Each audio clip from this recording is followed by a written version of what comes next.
enthusiasm. Well, like the three of us, because Deck was there too. And then he sat down next to Marsh, a.k.a. Jesus, of the St Kilda squad.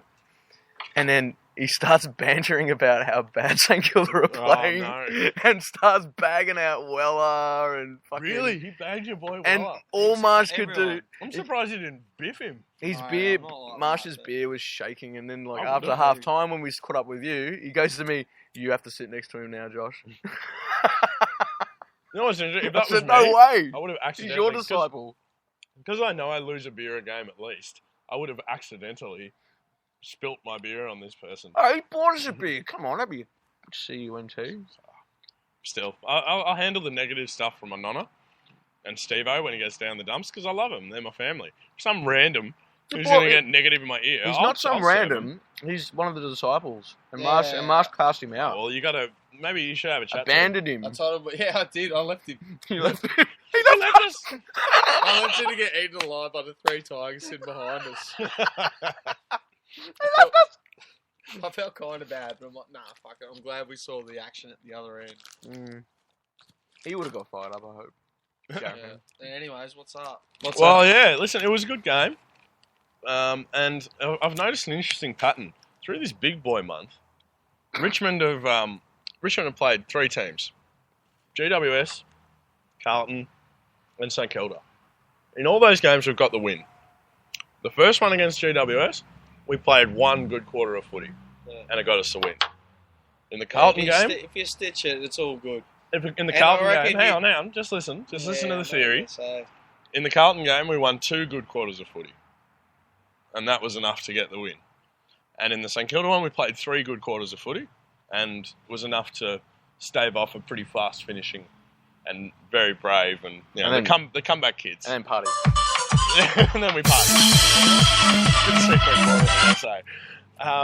But you know what that means is that leading into this game, if we follow the same pattern, the same fractal pattern of movement and skill throughout quarters, a big 4-quarter effort's coming up. Are you using the fractal formations? I'm attempting to. Yep, you've only played 1 fractal game. But that's what I'm saying, is that we played fractal quarters. We're due for a fractal game. And the last really fractal game we played was against Fremantle. I disagree. You fractalised by accident, I reckon. Really? Yeah. We were pretty fractal on that day, but we... In terms of you guys, when you guys had the ball and we were on your fucking hammer, we out-tackled you by a fair bit. Yeah. And that's tackles, not including pressure acts. Yeah, you had some pressure acts. You guys were constantly just moving the ball on and on and on with all your chains of handballs and all that. You didn't kick as much, like Hardwick said, but still, that was because you were dealing with that acute pressure. Yeah, they dealt with it pretty well, I thought. Fucking oath. We handballed through the press, and I think that was the thing that was the way you beat Essendon. Yeah. You beat Essendon with that press around the ball. What we were able to do was have the smarts to work us through that press. Just negotiate. And then, because you had so many players around the ball carrier, there was a couple of guys out on the fringes. You know that if you're going to get it out somehow, they're going to be opened up. Yeah, and that was because of 3 players, I thought, overly. Like, more than anyone else. I thought Dusty, Miles, and Cochin. And Hooley. I was going to say Fashion Hooley won a lot of one-on-one contests. What I noticed is when it was the finisher for a lot of all your chains.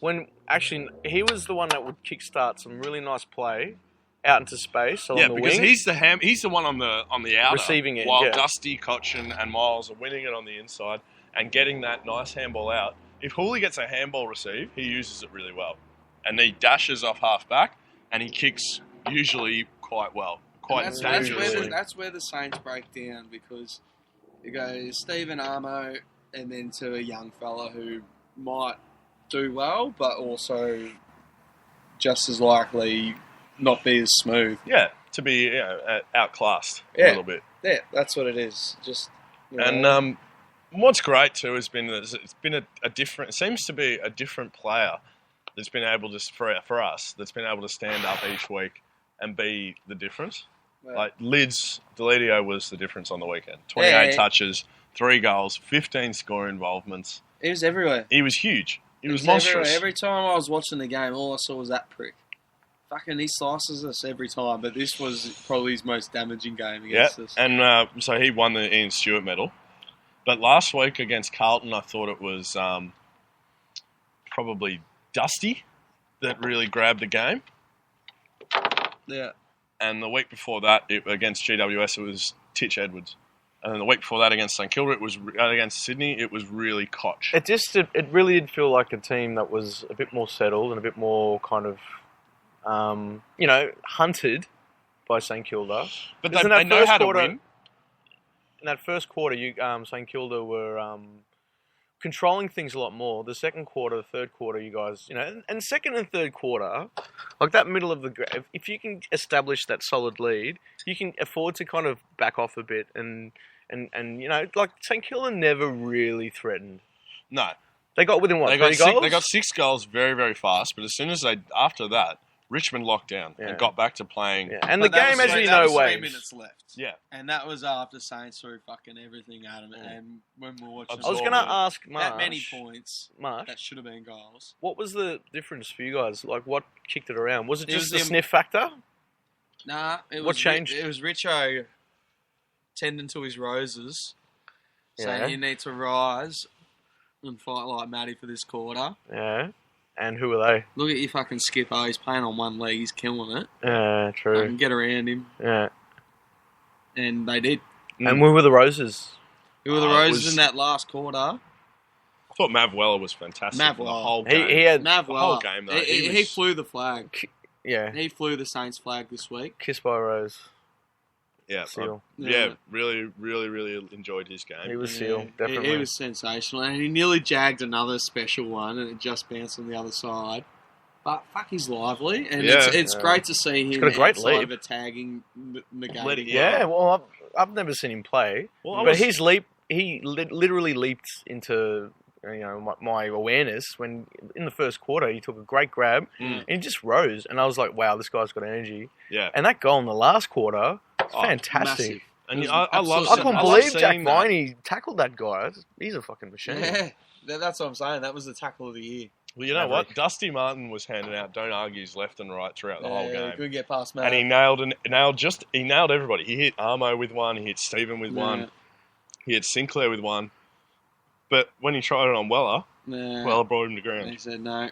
He was the only one, because I paid a bit of attention to Weller after he had a very good first quarter.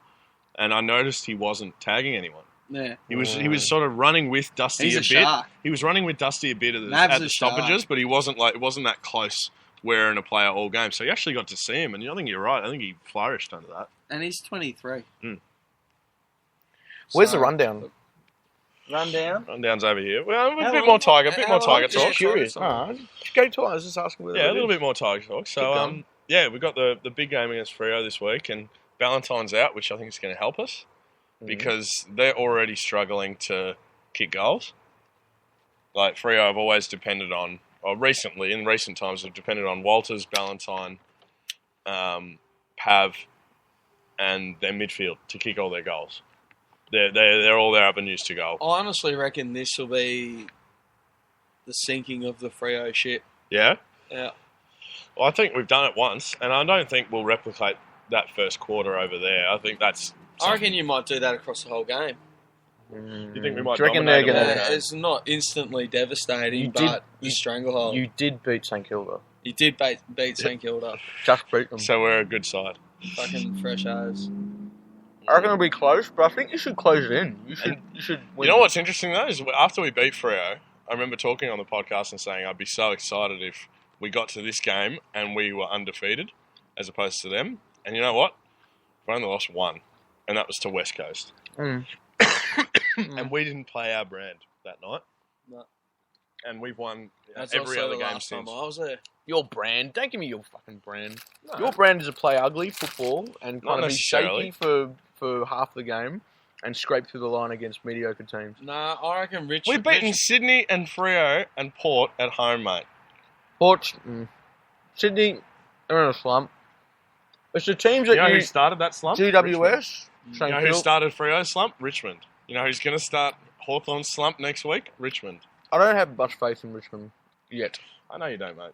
I still Now, think... from what I saw in the second and third, against Our us. good footy is deadly. And from the game against Freo, Richmond's brand is explosive footy. When it's on, but I don't know if it's. and- But they don't. But that's the thing. They can't play it for 4 quarters. That's when they fuck it's up. explosive, and then they then just settle down and just they mould to what the other team's doing.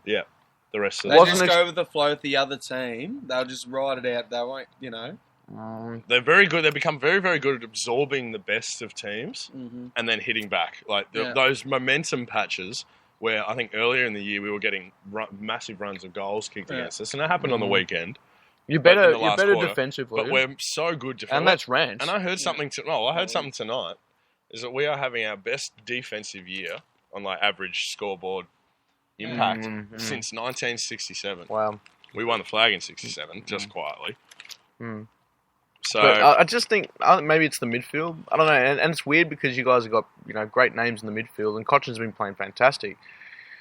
But I just think that game against GWS, even against the Saints, you controlled it, but you just something about you just doesn't. Didn't put them feel away. like- We're not at the stage where we're smashing. I honestly people. reckon in the Saints, Richmond went soft on us. I know it in my heart that Jack Rewalt was thinking of keeping things interesting. Yeah, when he Honestly, kicked 2-4. when he was lining up for some of those goals, Richmond I could, for all No money, way. they were just controlling, and they weren't going to lose the game. no. It was apparent pretty early on. I think that's what. Yeah, I must And admit, if I they did had get a kept little the nervous, same but- mentality, which I reckon they could easily have done, they would have smashed the Sainers. They didn't want to on that day.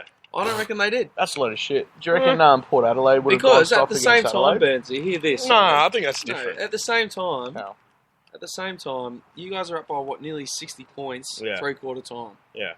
And you're coming up a big game against Freo, and then you're playing Hawthorn. Yeah. So That's like trying to shorten your recovery period Exactly. by just taking the foot off the pedal. a little It's bit. done. Yeah. Do you reckon we've you done took the enough? foot off the I think so. pedal? I think Easy. definitely. And then in the last 5 minutes, when we'd taken the foot off the pedal and Saints had been able to kick free and were starting to press, they thought, all right, let's lock down. Well, we locked down. And we had four shots on goal You're not in that embedded in the last 5 top minutes. 4 to be able to play with Not that form. not embedded in the top 4, but I think But they've been able to do you're it. embedded in a game. If you're up by 60 points at 3/4 time, and you've been playing fucking a very good game so far, And the back of the even head, if you you played got horribly, absolutely horribly in the last quarter, you'd be very stiff to lose. You know what? You're the Starks. You're too honourable. Do you reckon Hawthorn would do that? No, No. they're Boltons. No, because they're cunts. They are Yeah. cunts. But that's But they win alright. But premierships. Richmond are cunts. That's why they're people's second team.